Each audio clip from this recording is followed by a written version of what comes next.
the Nordic Pocket Saw.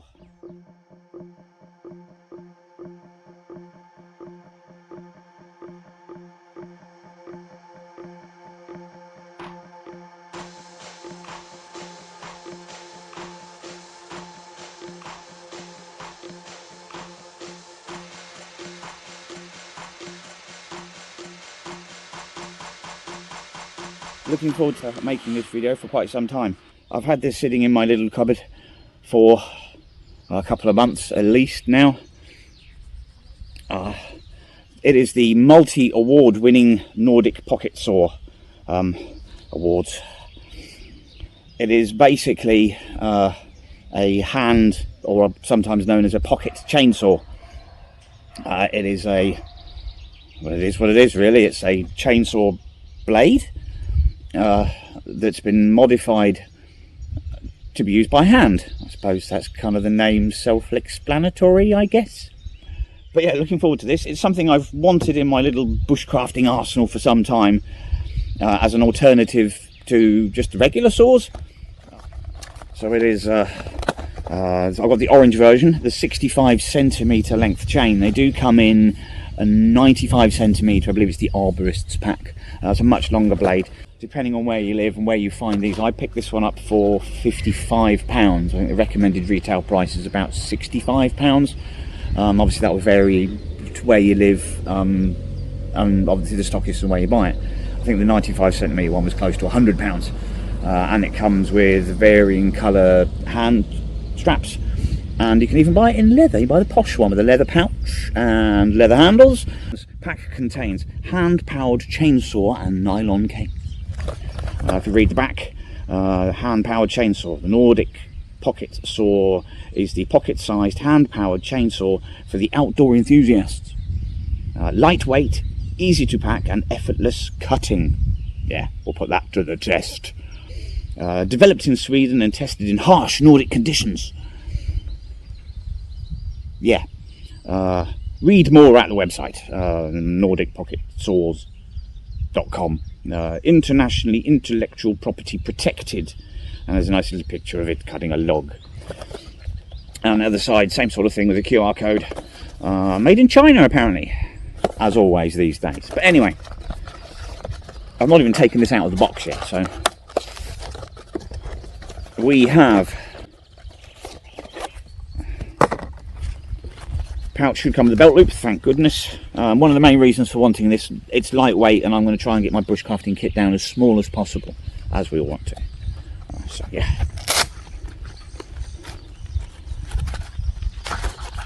Comes with instructions.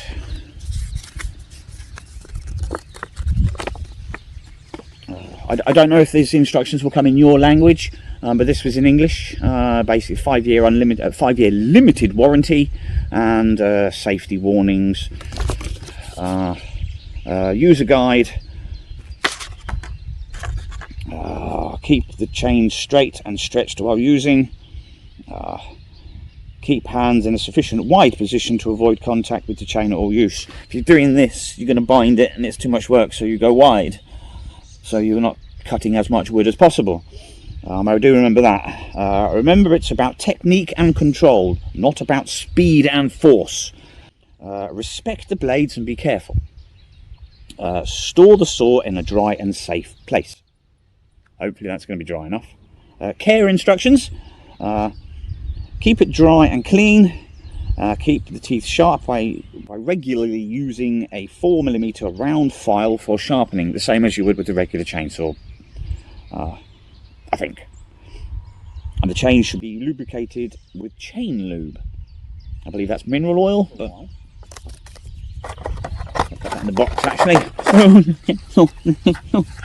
What do we have? Hello. Oh, a silica pack. I will leave that in there. So, okay. Obviously I bought the orange handled version. I think it comes in green is the alternative. Some sturdy straps. Yeah, that's not bad.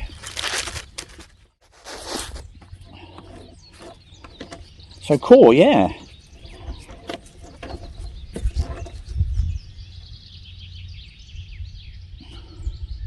I've unboxed it. Thank you for watching. No, of course not. I want to test it as well. Let's give you a close-up. Nylon handles. I suppose they're called Dura, aren't they? They look quite tough. But as you can see, every link has a saw blade on it. I believe chainsaw blades only have one cutting tooth per 4th link. But it is incredibly thin.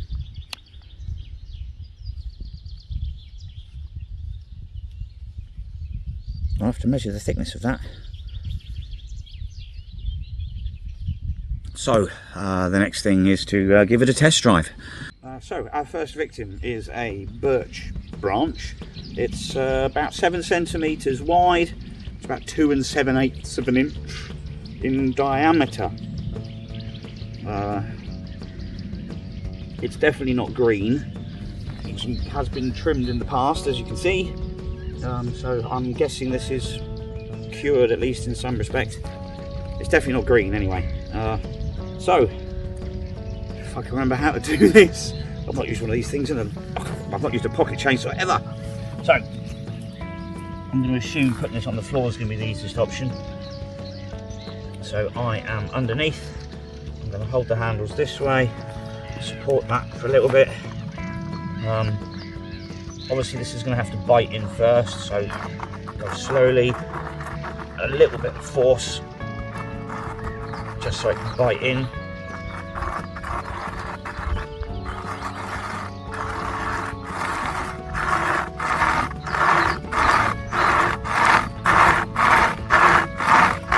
And rhythm! Oh my word! There it's biting. That's my fault. Too close together. That's what I was saying. Keep them apart. This does use muscles you're not used to using, even for rowing. It's biting again. Not quite sure why.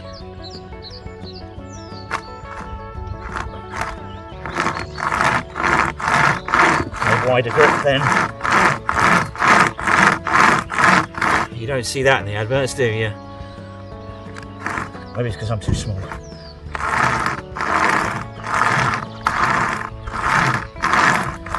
Okay, a bit slower. Less force.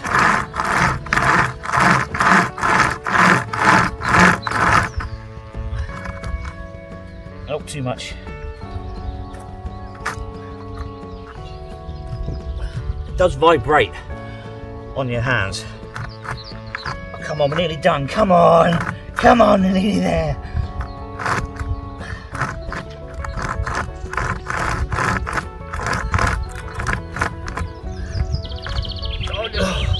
Okay, so that last bit's a bit annoying.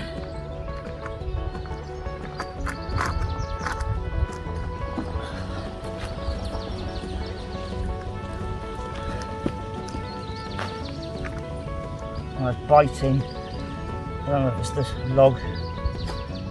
Needs a bit of.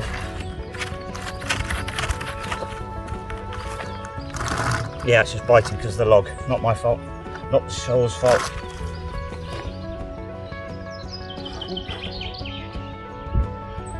That was a lot easier than I was expecting.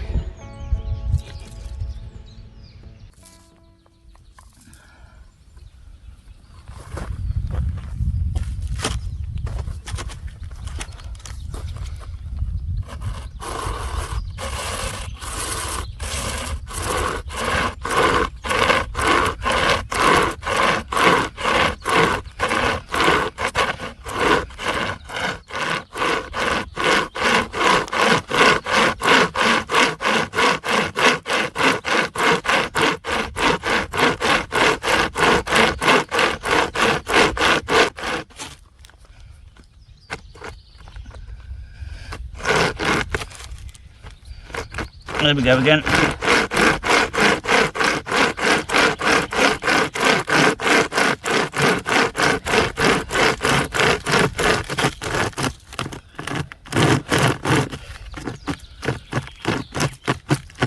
Come on.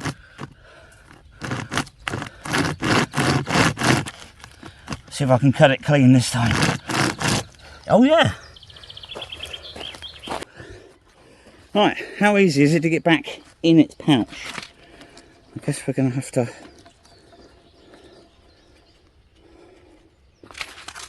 Can it just drop in?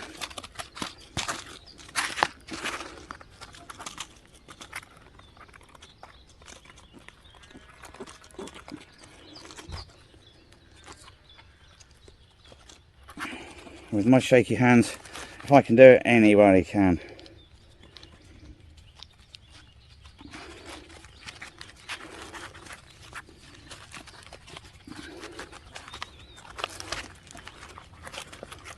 They never go back in the same way you took them out, do they? Well, it's in. Let's have a quick test in taking it back out and see how messy it is. Ooh. Ooh. Okay. Branch from an oak tree.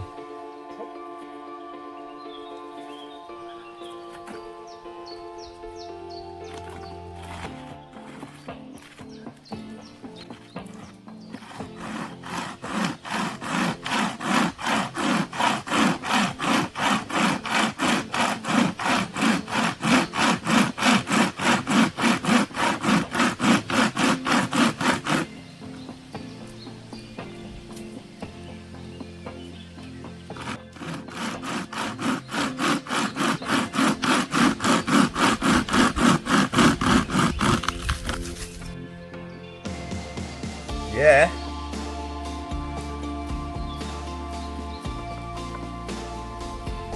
Oh yeah. I'll have a go at cutting this from a different angle. Obviously this is, all I've done so far is on the floor, but this one's vertical. Obviously that vertical trunk, sorry, will be quite easy. But that one is at a unique angle. So let's have a crack at that one, see what happens.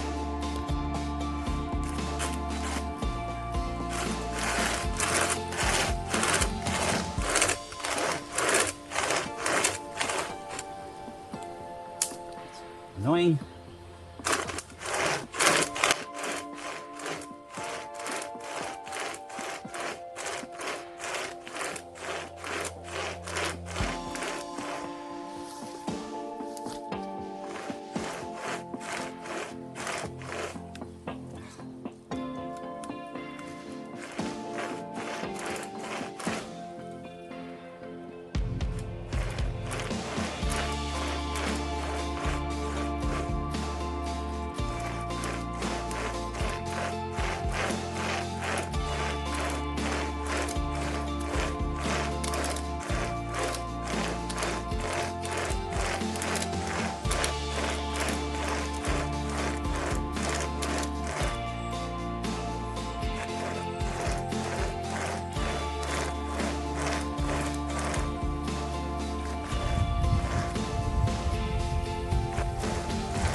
Okay. I'd say it's about 10 centimetres, 4 inches. So, what are my thoughts on the Nordic Pocket Saw? Initial reaction is very impressed. There is a lot more technique, I think, with this type of saw than your regular types. Based on this compared to this, I think I'm going to need to use this a lot more. There's definitely a lot more technique required with this little fellow, but in terms of compact nature, this wins hands down. You can't, I mean, look at the difference. Weight, it's very, very light. I believe it's 325 grams, which is about 7 ounces. I'll have to check. I can't remember the weight of this one. Obviously, compared to a small handsaw, yeah, this wins and more wins. But compared to my trusty silky big boy, I am still not convinced that this will be the only saw I ever take ever out again. But in terms of keeping things compact and small, I'm really liking this. Is it worth the money? It is cheaper than the silky. It's more expensive than this. This was only about, I don't know, somewhere about £10, I think. But this, again, this is cheap pruning saw that you find in garden centres. The silky is a professional arborist's tool, so you're going to expect to get what you pay for with one of these. So yeah, I'm really looking forward to putting this through its paces on a proper camping trip. I will bring the silky as a backup just in case things get a bit difficult. In certain scenarios, I think this will be a lot more fun. When the log is on the floor, it's a lot easier to use. Again, like I said, technique for when things are up in the air. I think if the log was vertical or the tree trunk was vertical, you'd probably find it binding a little bit maybe. But as I said, it's just technique and learning the skill to use it. Yeah, I'm glad I paid money for it. Cut through that oak log very, very simply. I mean, this is obviously my benchmark. And job well done for the Nordic Pocket Saw. I'm starting to understand why it's got the awards now. Thank you for watching. I'm going to have to go. It's going to start raining in a few minutes. I'm already hearing the thunder. So I'll catch you on the next one. Goodbye.